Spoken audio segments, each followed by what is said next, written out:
Propagande et mobilisation de la population pendant la Seconde Guerre mondiale aux États-Unis. Durant la Seconde Guerre mondiale, les États-Unis ont fait un immense effort de propagande pour mobiliser leur population.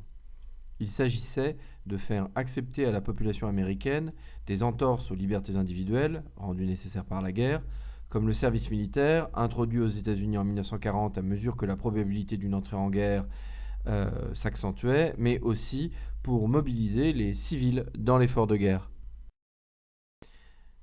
La propagande a d'abord été le fait du gouvernement américain.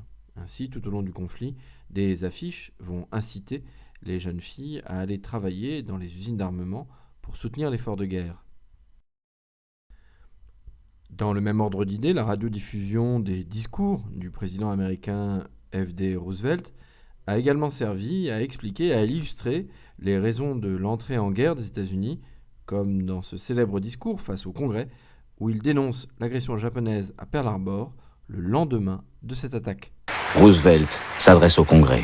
Yesterday, December 7th, 1941,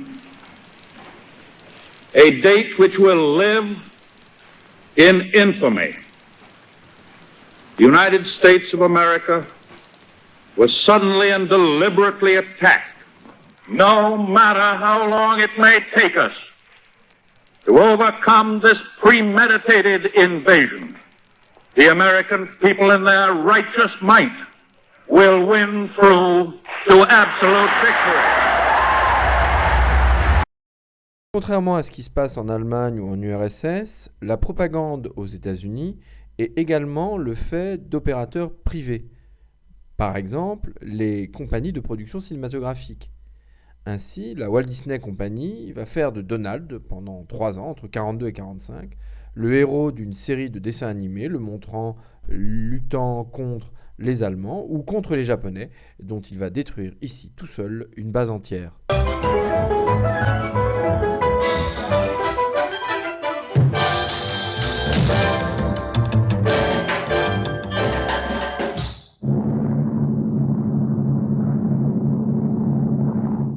Commando Duck, here are your orders.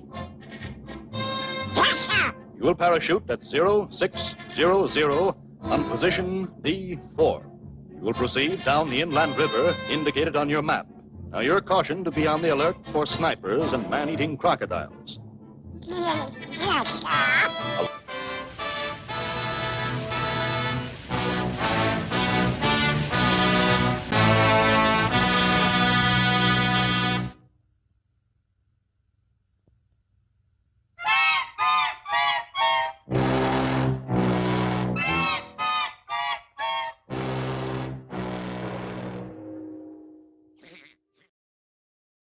Enfin, après l'affiche, la radio et le cinéma, dernier média, les comics. L'exemple le plus frappant est Captain America, créé en 1940 par Jack Kirby pour l'éditeur Timely Comics. Son nom, son costume aux couleurs du Stars and Stripes, le drapeau américain, sont des symboles évidents qui l'associent aux États-Unis et au patriotisme.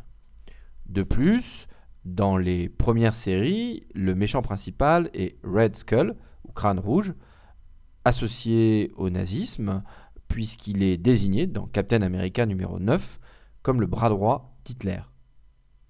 Plus étonnant, Captain America, dans Captain America numéro 19, publié en 1942, explique à son jeune compagnon Bucky l'intérêt pour les lecteurs, les jeunes lecteurs, d'acheter des war stamps, des timbres, qui serviront ensuite à financer l'effort de guerre.